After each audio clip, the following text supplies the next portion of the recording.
93.5 red FM पे एक कहानी ऐसी भी सीजन 2 प्रवीण के साथ। ये इंजीनियरिंग कॉलेज नया खुला था, वो भी इस छोटे से कस्बे में, शहर की भाग दौड़ से दूर, जहां ठीक से बिजली भी नहीं आती थी।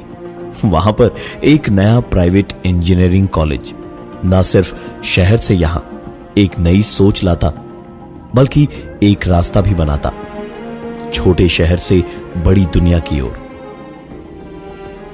यही इस साल पहला इंजीनियरिंग का बैच एडमिशन और फ्रेशर्स पार्टी वगैरह के बाद एक दिन जब सारे लड़के क्रिकेट खेल रहे थे तो चश्मिश कह के चिढ़ाए जाने वाला दब्बू सा शिवम आके खेलने की जिद करने लगा।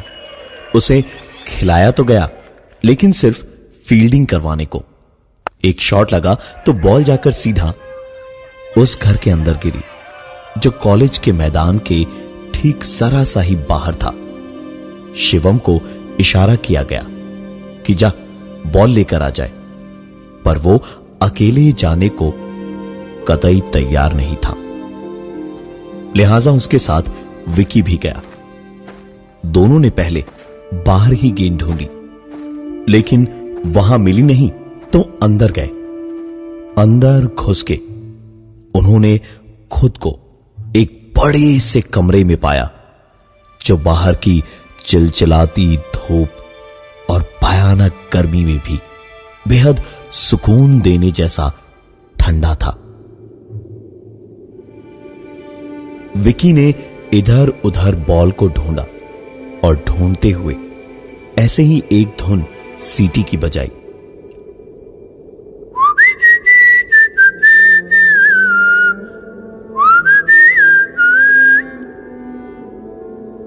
और विकी के रुकते ही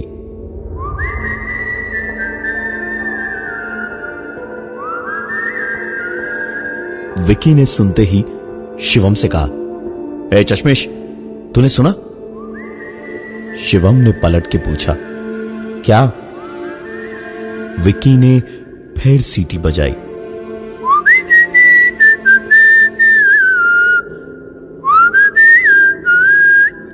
और आंखें बड़ी बड़ी करके उंगली उठाकर शिवम को कान खोलकर सुनने का इशारा करके धीमे से कहा, ये सुन, मेरी सीटी कैसे पलट के कोई बजा रहा है।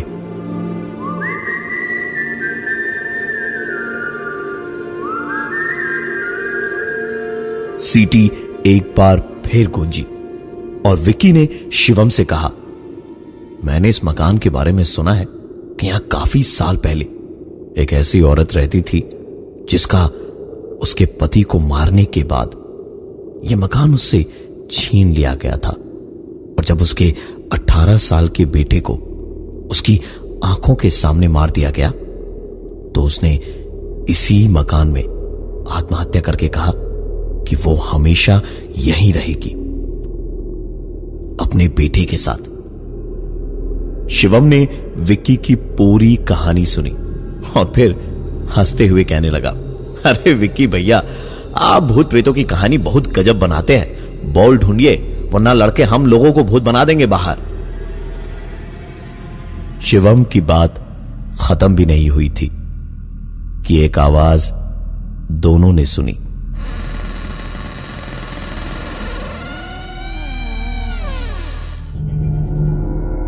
फिर से विक्की शिवम से बोला, चश्मिश, अब भी नहीं सुना तूने कुछ? उस कमरे से आवाज आती हुई सुनी कि नहीं? शिवम ने कहा, विक्की भैया, आवाज तो हमें भी आ रही है।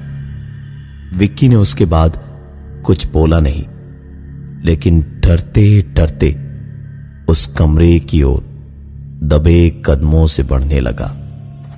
अंधेरा थोड़ा ज्यादा था, ना ही वहां उसे शिवम दिखाई दे रहा था और ना ही कमरे में कोई खिड़की जिससे बाहर की कोई रोशनी अंदर आ रही हो।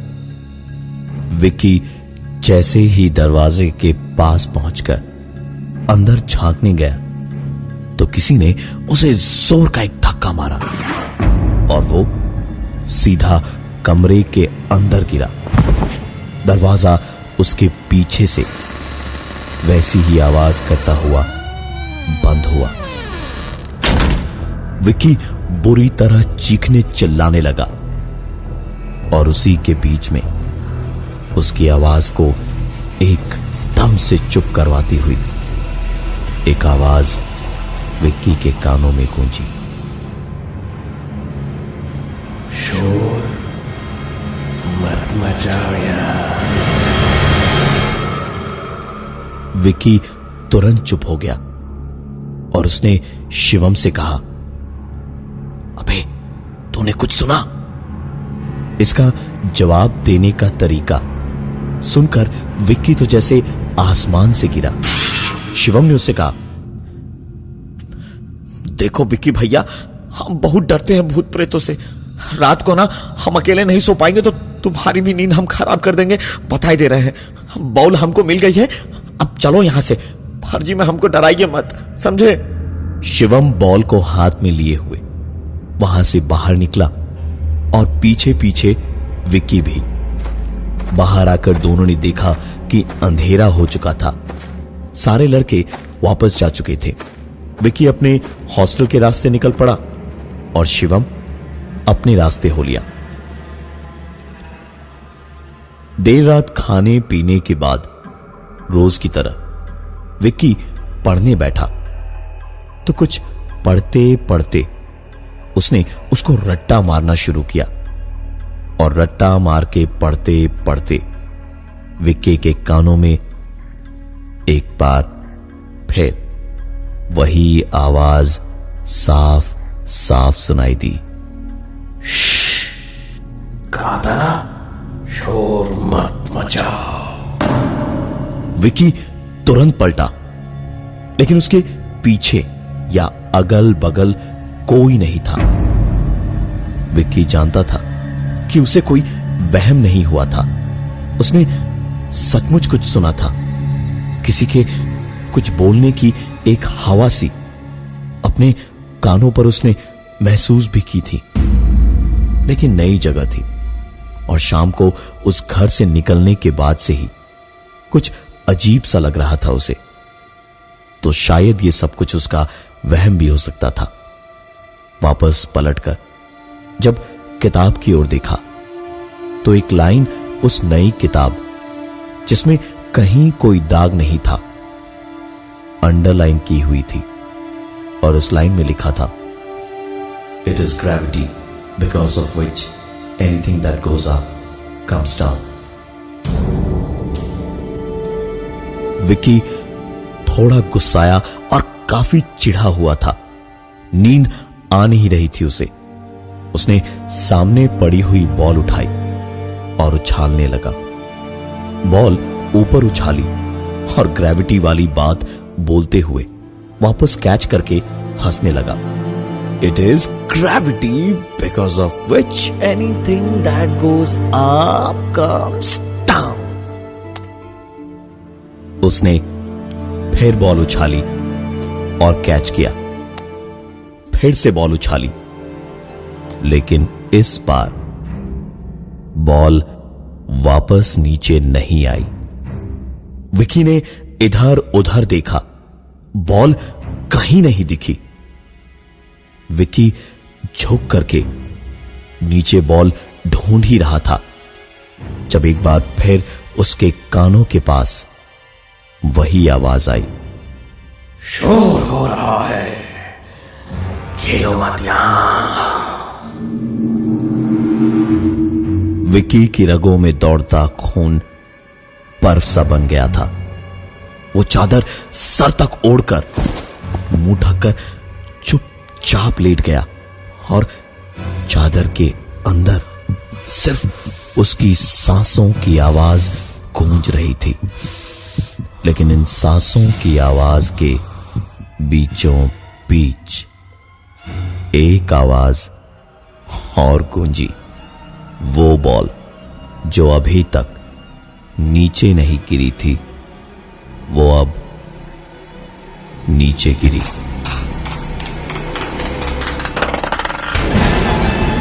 बॉल के नीचे गिरते ही विक्की अब खुद को रोक नहीं सकता था। वो उठा और बाहर भागने को सीधे दरवाजे पर गया, लेकिन कई कोशिशों के बावजूद दरवाजा खोला नहीं। और तभी कुछ अजीब सा हुआ। विक्की का दिमाग, उसका शरीर उसके काबू में नहीं रहा। उसका पूरा बदन ठंडा सा पड़ गया। वो चाह कर भी खुद की मर्जी से अपनी आंखें भी इधर उधर हिला नहीं पा रहा था। विक्की जैसे किसी के इशारों पर किसी मशीन की तरह वापस पीछे पलटा और धीमे धीमे चलता हुआ चुपचाप अपने बिस्तर तक आकर लेट गया। आकर चादर ओढ़ के एक बार फिर सर तक खुद को ढक कर लेट गया और अब चादर के अंदर जैसे वापस होश में आया और चादर के अंदर सिर्फ सांसों और हल्की सी धड़कनों की आवाज ही सुनाई दे रही थी। ऐसे ही लेटे हुए विक्की ने उस अंधेरे कमरे में एक हल्की सी आवाज सुनी। पतली सी चादर के अंदर अंधेरे कमरे में साफ दिखाई दिया कि किसी ने टॉर्च जलाई और विक्की ने चादर के अंदर अपनी आंखें बंद कर ली, लेकिन अंधेरे में बंद आंखों से भी उसे समझ में आया कि वो टॉर्च की रोशनी धीमे धीमे उसके पैरों से सर तक आई और फिर कुछ देर वहीं रह के वापस पैरों तक चली गई। घड़ी में बीतता हुआ एक एक सेकंड भी सालों जैसे लग रहा था कि उसी वक्त उसकी सांस में सांस आई, क्योंकि सारे दोस्तों की आवाज एक साथ सुनाई दी उसे। Happy birthday to you, happy birthday to you। Vicky को अब समझ आया कि उसको कैसे बेवकूफ बना के सबने उसको परेशान किया और वो चादर हटाता हुआ बोला, अरे यार तुम सबने मेरी जान। अपनी बात विक्की पूरी भी नहीं कर पाया, क्योंकि कमरे में विक्की के अलावा और कोई नहीं था। विक्की सब कुछ भूल कर उठा और अपने कमरे से बाहर भागा और इस बार दरवाजा एक झटके में खुल गया, लेकिन बाहर सारे दोस्त सचमुच खड़े थे, लेकिन सबके मुंह हैरत से खुले थे, क्योंकि दरवाजा अपने आप खुलता देखकर सबके सब हैरान थे। विक्की ने उनके चेहरे देखे और फिर पलटकर कमरे में देखा तो बिस्तर पर विक्की की खुद की लाश पड़ी थी।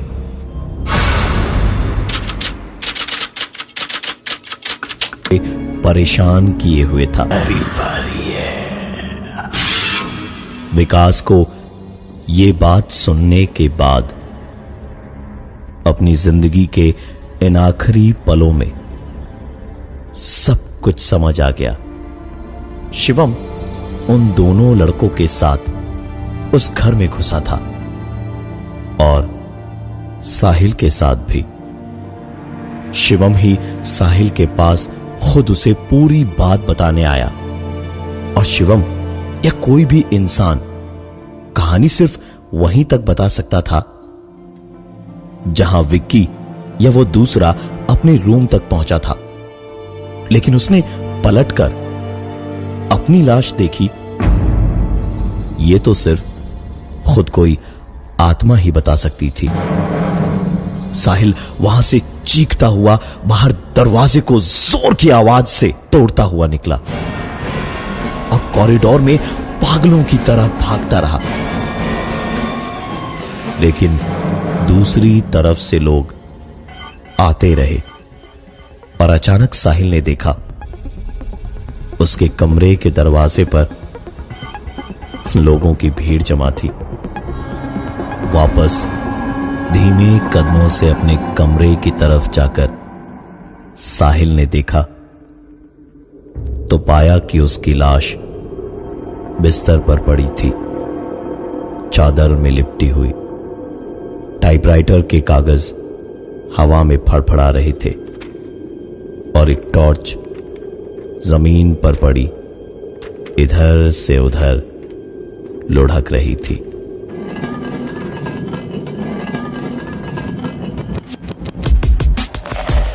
मैं हूं प्रवीण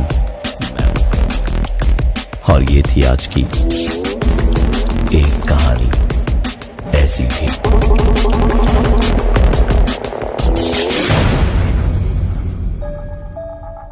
नाइन्टी 93.5 रेड FM पे एक कहानी ऐसी भी सीजन 2 प्रवीण के साथ।